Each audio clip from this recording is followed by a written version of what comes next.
Money laundering ఆరోపణల్ని ఎదుర్కొంటున్నటువంటి జార్ఖండ్ ముఖ్యమంత్రి Hemant Soren enforcement directorate అధికారులకు చిక్కకుండా తప్పించుకుని తిరుగుతూ చివరికి ఒక పన్నాగంతో ముందుకొచ్చిన సంగతి తెలిసిందే.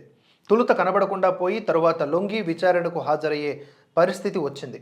జనవరి 31 బుధవారం నాడు ఒకవైపు విచారిస్తూ ఉండగా మరోవైపు ఈడీ అధికారులపై సోరెన్ పోలీసులకు ఫిర్యాదు చేయటం విడ్డూరమైంది.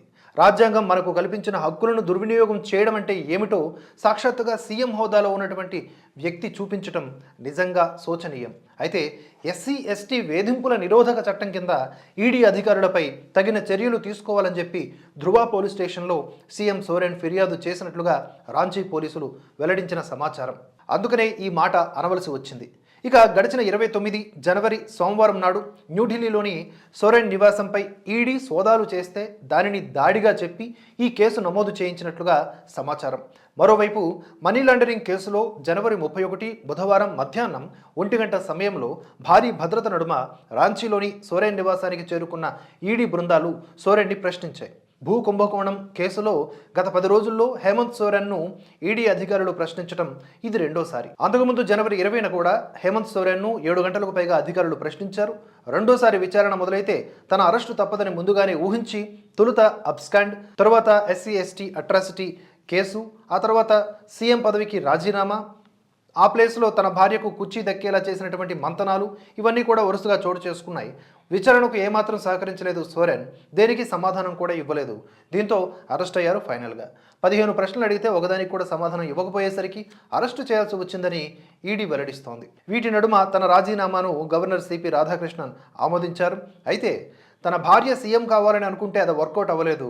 ఇంటి పోరు దీనికి కారణమైంది. హేమంత్ సోరెన్ భార్య కల్పనా సోరెన్కు ఏం అనుభవం ఉంది? తను ఒక్కసారి కూడా ఎమ్మెల్యే కాని వ్యక్తి. అలా చూసుకుంటే 14 ఏండ్లు ఎమ్మెల్యేగా ఉన్న నేను అర్హురాలని అంటూ ముందుకొచ్చారు జేఎంఎం అధినేత సింబు సోరెన్ పెద్ద కోడలు సీతా సోరెన్. పార్టీలో సీనియర్లు ఉండగా ఆమెకు కుర్చీ కట్టబెట్టడం నేను స్వాగతించను అని ఆమె వివాదం లేవనెత్తడంతో చివరగా చంపై సోరెన్ సీఎంగా బాధ్యతలు తీసుకున్నారు. ఈయన సీనియర్ నేత మరియు ప్రస్తుత రవాణా శాఖ మంత్రి. ఇన్నింటి నడుమ హేమంత్ సోరెన్ ఎస్కేప్ ప్లాన్లో కేజ్రీవాల్ ఉన్నట్లుగా భాజపా విమర్శలు చేస్తోంది. ఢిల్లీ నుంచి రాంచీ రావడానికి ఆయనే సహకరించారని అభియోగాలు మోపింది. అటు కాంగ్రెస్ అధ్యక్షుడు మల్లికార్జున ఖర్గే దీన్ని సమాఖ్య వ్యవస్థకు విఘాతం కలిగించే చర్యగా అభివర్ణించారు. దర్యాప్తు సంస్థలతో భాజపా ప్రతిపక్షాలను ఎరాడికేట్ చేయాలని చూస్తోందని ఆరోపించారు. కాగా ఇండి కూటమిలోని మరో పెద్ద అవినీతి చేప చిక్కిందని భాజపా విమర్శిస్తోంది. ఇదిలా ఉంటే తన అరెస్టుకు వ్యతిరేకంగా హేమంత్ సోరెన్ సుప్రీంకోర్టును ఆశ్రయించారు. ఇక్కడ కూడా చొక్కెదురైంది. పిటిషన్ను విచారించేందుకు సుప్రీంకోర్టు త్రిసభ్య ధర్మాసనం నిరాకరించింది. ఈ అంశంపై జార్ఖండ్ హైకోర్టును ఆశ్రయించాలని సూచించింది.